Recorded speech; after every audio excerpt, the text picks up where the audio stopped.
और इस बीच बड़ी खबर, केंद्रीय कैबिनेट की बैठक में कई अहम फैसले लिए गए हैं। अगले 18 महीने में मंत्रालयों में खाली पद भी भरे जाएंगे। 10 लाख लोगों को नौकरी मिलेगी। अनुराग ठाकुर की तरफ से यह जानकारी दी गई, जो अहम फैसला लिया गया है। 10 लाख लोगों को सरकारी नौकरी देने का वादा पूरा करने की दिशा में आज सरकार एक कदम और बढ़ाने जा रही है। नमस्कार दोस्तों, वंदे मातरम, जय हिंद। दोस्तों, आपके लिए बहुत ही बड़ी खुशखबरी आ चुकी है। यानी दोस्तों, आपके लिए सरकारी हॉस्पिटल की नई भर्ती निकल कर आ चुकी है। दोस्तों, जरा अपने गांव या फिर शहर का सरकारी हॉस्पिटल याद कीजिए। वही जगह जहां कोई गरीब इलाज के लिए आता है, कोई बुजुर्ग हर महीने दवाई लेने जाता है, कोई माँ अपने बच्चों को लेकर दौड़ती हुई पहुंचती है, और कई बार रात में इमरजेंसी भी लोग यहीं आते हैं। लेकिन क्या आपने कभी सोचा है, उस हॉस्पिटल को चलाने के पीछे सिर्फ डॉक्टर नहीं होती, असल में एक अस्पताल एक पूरी टीम के सहारे चलता है। मरीज अस्पताल पहुंचता है तो सबसे पहले उसका रजिस्ट्रेशन होता है, फिर उसे वार्ड तक पहुंचा जाता है, दवाइयां दी जाती हैं, रिपोर्ट बनाई जाती है, रिकॉर्ड कंप्यूटर में दर्ज होता है, और भर्ती मरीजों की देखभाल भी की जाती है। दोस्तों, सोचिए, अगर ये सब करने वाला स्टाफ ही ना हो तो डॉक्टर भी कुछ नहीं कर पाएंगे। और यही वजह है कि अब सरकार ने एक बड़ा फैसला लिया है। देश के सरकारी हॉस्पिटल में स्टाफ की भारी कमी को देखते हुए नई भर्ती प्रक्रिया शुरू कर दी गई है। और सबसे खास बात ध्यान से सुनिए, ये भर्ती सिर्फ डॉक्टर या फिर नर्स के लिए नहीं है। ये मौका उन लाखों लोगों के लिए है जो सरकारी नौकरी की तलाश में हैं और सरकारी नौकरी करना चाहते हैं। इस भर्ती में कई जरूरी पद शामिल होंगे, जैसे दोस्तों हेल्पर हो गया, अस्पताल सहायक, ward attendant, data entry operator. यानी दोस्तों, आपको अलग अलग पदों पर भर्ती होगी। यानी अस्पताल के हर छोटे काम के लिए, यानी अस्पताल के हर छोटे बड़े काम के लिए अब नए लोगों की जरूरत होगी। और सबसे राहत की बात तो ये है कि इस भर्ती में कोई परीक्षा नहीं होगी। जी हाँ दोस्तों, आपने बिल्कुल सही सुना, बिना परीक्षा की सरकारी हॉस्पिटल में नौकरी का मौका। और दोस्तों, अब बात करते हैं सैलरी की। तो दोस्तों, इन पदों पर चयन होने के बाद आपको हर महीने अच्छी खासी सैलरी मिलेगी। यानी दोस्तों, आपको हर महीने 56,000 रुपए की सैलरी भी मिल सकती है। और दोस्तों, आपको इस बार कैसे फॉर्म भरना होगा और कौन कौन से दस्तावेज चाहिए होगा, उनकी संपूर्ण जानकारी दोस्तों ऑफिशियल वेबसाइट पर जाकर एक एक करके जान लेते हैं। तो दोस्तों, इधर आप देख सकते हैं सरकारी हॉस्पिटल नई भर्ती 2026। यानी सरकार ने 2026 में हॉस्पिटल की नई भर्ती निकाली है। दोस्तों, भर्ती क्यों निकाली गई है? दोस्तों, देश में नई हॉस्पिटल बन रहे हैं, पुराने हॉस्पिटल में स्टाफ की कमी है और मरीजों की संख्या लगातार बढ़ रही है। इसी वजह से सरकार ने तय किया है कि जिला अस्पताल, सीएचसी और पीएचसी स्तर पर नए कर्मचारियों की भर्ती की जाएगी। यानी शहर ही नहीं, यानी आप गांव कस्बे में भी सरकारी नौकरी मिलेगी, चाहे आप गांव से रहते हैं या फिर शहर से।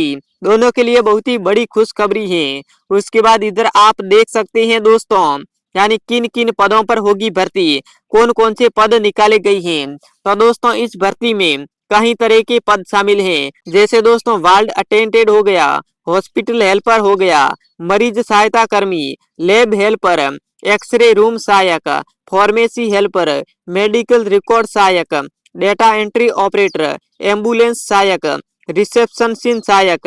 यानी इन सभी पदों पर काम आसान होगा और भर्ती के बाद ट्रेनिंग भी दी जाएगी। उसके बाद दोस्तों, इधर आप देख सकते हैं शैक्षणिक योग्यता क्या रखी गई है। यानी इस भर्ती में ज्यादा पढ़ाई की जरूरत नहीं है।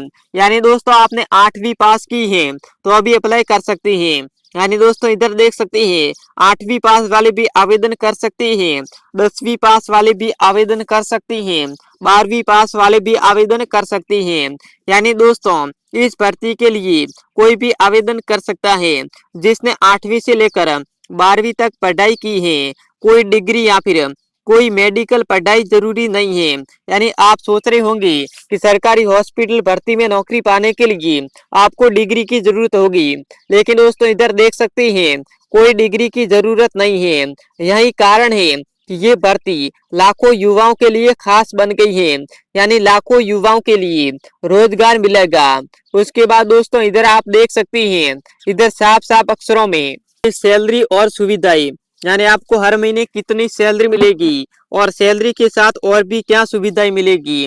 दोस्तों अब सबसे महत्वपूर्ण सवाल, पैसा कितना मिलेगा। और दोस्तों इस भर्ती में सैलरी शुरू होगी लगभग दोस्तों 18,000 रुपए से लगाकर इधर देख सकते हैं 56,000 रुपए की आपको सैलरी मिल सकती है, यानी शुरुआत में आपको 18,000 रुपए दिए जाएंगे। उसके बाद दोस्तों आपकी सैलरी है वो सीधी 56,000 रुपए कर दी जाएगी। उसके बाद दोस्तों इधर देख सकते हैं सैलरी के साथ अन्य भी लाभ मिलेगा, जैसे महंगाई भत्ता हो गया, मेडिकल सुविधा हो गई, पेंशन योजना हो गई, छुट्टियां हो गई, प्रमोशन का मौका, यानी नौकरी के साथ पूरा सरकारी पैकेज मिलेगा।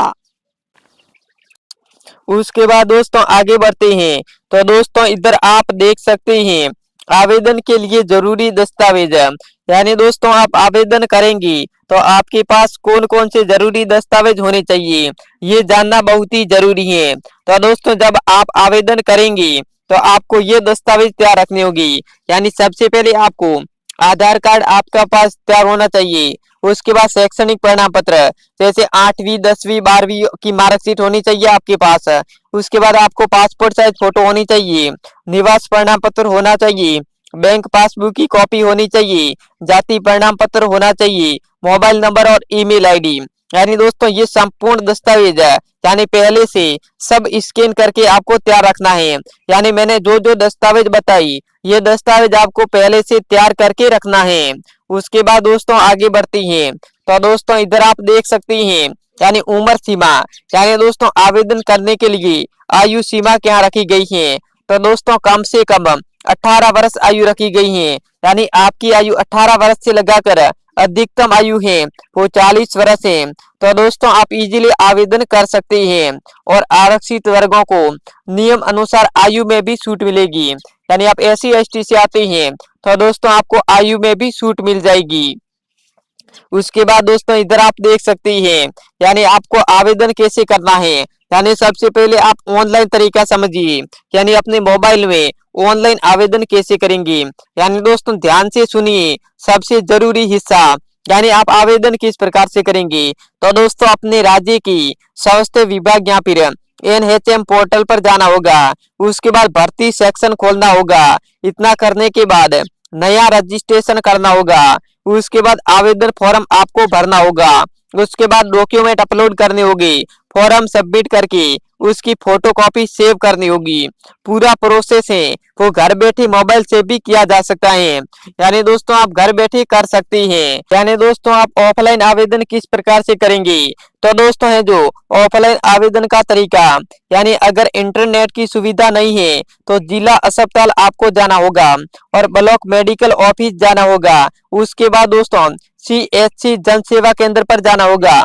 वहां से आपको एक फॉर्म लेकर आप इजीली भर सकते हैं और आप जमा कर सकते हैं। फॉर्म जमा करने के बाद आपको एक रसीद लेना है। इस प्रकार से दोस्तों आप ऑफलाइन भी आवेदन कर सकती हैं।